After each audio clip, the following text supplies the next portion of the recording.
तिनसुकिया शहर में गो मांस के अवैध कारोबार का बड़ा खुलासा हुआ है।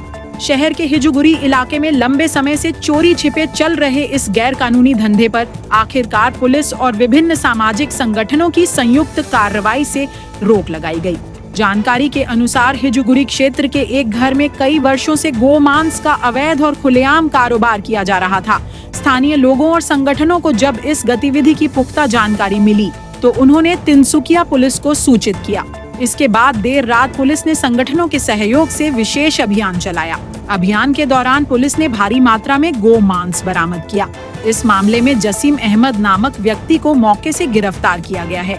वहीं एक महिला की भूमिका भी सामने आई है, जो लंबे समय से इस अवैध कारोबार में संलिप्त बताई जा रही है।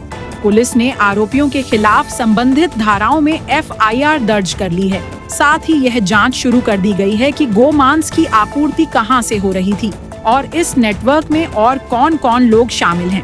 इस घटना के सामने आने के बाद पूरे तिनसुकिया शहर में आक्रोश का माहौल है।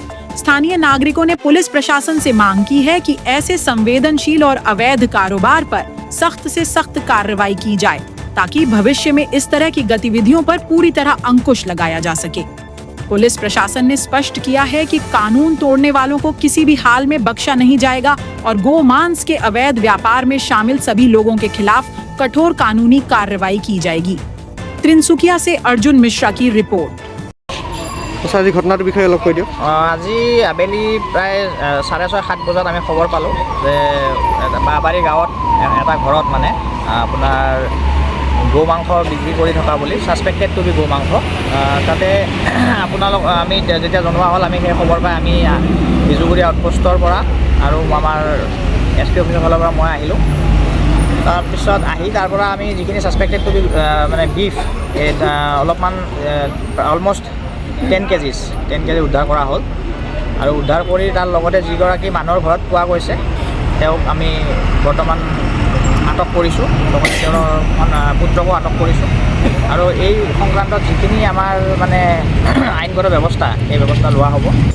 পুলিচ প্ৰশাসনে ৰুনা বেগম আৰু ৰচিদ খানক ইতিমধ্যে থানালৈ লৈ আহিছে আৰু ইয়াৰ দ্বাৰা আমি প্ৰশাসনক অনুৰোধ জনাইছোঁ, হিন্দু প্ৰধান এটা অঞ্চলত কিদৰে তেখেতলোকে গৰু মাংস ব্যৱহাৰ কৰিছে ইয়াত আমাৰ তদন্ত লাগিব আৰু আমি জনামতে তেখেতলোকে যিটো স্থানত বাস কৰি আছে সেই মাটিখিনি আমাৰ এজন হিন্দু ব্যক্তি আছিল আৰু হিন্দু ব্যক্তিজনৰ পৰা তেখেতলোকৰ নামত কিদৰে মাটিখিনি নামজাৰি হ'ল তাৰ এটা কিন্তু আমাক তদন্ত লাগিব আৰু তেখেতলোকে যদি নাম দিয়া নাই তেখেতলোকৰ অবৈধ বহি থকা তেখেতলোকক অতি সোনকালে উচ্ছেদ কৰিবৰ বাবে আমি প্ৰশাসনক অনুৰোধ জনাইছোঁ।